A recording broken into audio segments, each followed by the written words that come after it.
Hello and welcome. You're watching Sutra News.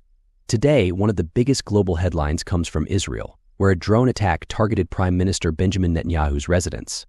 This bold attack was carried out by Hezbollah, launching a drone from Lebanon.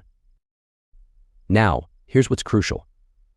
The drone managed to evade Israel's renowned missile defense systems, the Iron Dome and Arrow 3, and flew deep into Israeli airspace, all the way to Tel Aviv, the capital, where Netanyahu's home is located. When the drone struck the house, Netanyahu and his wife were not home. They had just left minutes before the attack. Had they been inside, the world might be witnessing a major geopolitical shift right now. This event has captured global attention, with media outlets everywhere publishing articles on how close this came to a significant disaster. Hezbollah's confidence to strike Israel's prime minister is remarkable. Netanyahu has been actively targeting top leaders of Hamas, Hezbollah, and even planning potential strikes on Iran. Leaders like Nasrallah, Haniyeh, and Sinwar have already been killed by Israeli forces, and Netanyahu has made it clear that Iran could be next on the list. It's no surprise then that Netanyahu himself has become a key target. This drone attack was an assassination attempt, a retaliation for Israel's aggressive military actions. It was almost successful. The fact that a single drone could bypass Israel's sophisticated missile defense systems and strike such a high-profile target raises major concerns. Israel's defenses, such as Iron Dome and Arrow 3, failed to intercept this drone, bringing serious questions about their vulnerabilities.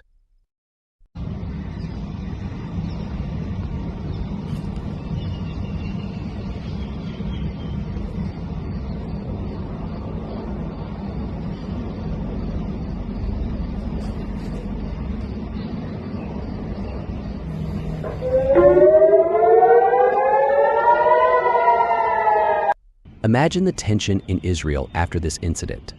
Netanyahu, well aware that his life is constantly under threat, appeared in a video after the attack, reaffirming his commitment to continue his military campaign against groups like Hamas and Hezbollah. Prime Minister, how is it going? Well, 2 days ago, we took out Yahya Sinwar, the terrorist mastermind, whose goons beheaded our men, raped our women, burnt babies alive. We took him out, and we're continuing our battle with Iran's other terrorist proxies.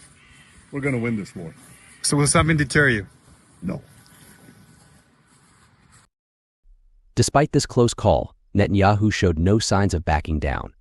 He emphasized that Israel will continue its operations until the morale in Gaza breaks, using psychological tactics and relentless airstrikes.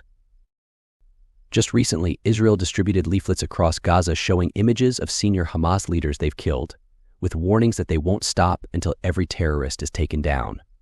These psychological warfare tactics aim to weaken the resolve of the people of Gaza. As the conflict rages on, Gaza faces a worsening humanitarian disaster. Over 42,000 people have already been killed, and reports from international agencies indicate that as many as 1.8 million people in Gaza are on the brink of starvation. The UN and other organizations are warning of a potential genocide if the situation doesn't change. Even the United States, Israel's strongest ally, is growing concerned. They've urged Israel to reconsider its strategy, fearing that a starvation policy might be in place to force Gaza into surrender. Recent communications between the US and Israel show mounting pressure on Netanyahu to halt the bombings and agree to a ceasefire. The attack on Netanyahu's house marks a dangerous escalation in the ongoing conflict, and it's clear that both sides are intensifying their efforts. What happens next in this volatile situation could reshape the region's future. Stay tuned as we continue to bring you updates on this developing story. Thanks for watching. Subscribe to Sutra News for further updates.